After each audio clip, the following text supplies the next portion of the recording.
Втора недела откако Министерството за земјоделство најави дека ќе почне исплата на субвенциите, ниту еден земјоделец не добил пари на своја сметка. Причината не е јасна, па меѓу земјоделците се шири паника дека државата ги манипулира и дека нема јасна причина зошто се одолговлекува плаќањето на ланските субвенции за градинарите.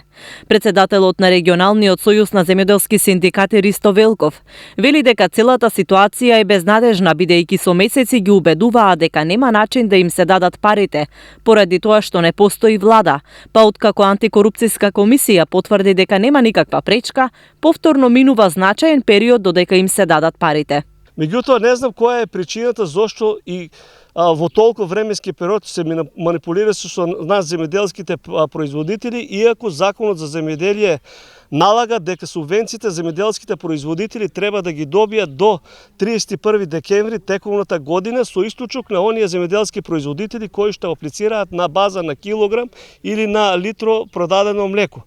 Пак ќе потенцирам. Значи, според сите најави што ги добивме, Велко вели дека многу земјоделци не можат да ги реализираат предвидените земјоделски активности бидејќи не се исплаќаат субвенциите по предвидениот рок. Најдобро ќе биде да се изнајде решение и финансиските средства да ги добијат самите земјоделски производители бидејќи им се потребни било од кога да е.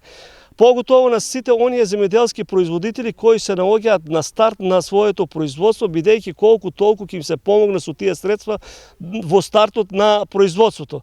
Затоа пак ќе кажам дека ние сме за да се изнајде решение по мирен пат да се дојде до средствата нашиот земјоделски производител да ги добие. Земјоделските здруженија чекаат уште ден-два за да видат дали ќе легнат парите од субвенциите на нивните сметки. Во спротивно ќе изграделе единствен став по ова горливо прашање.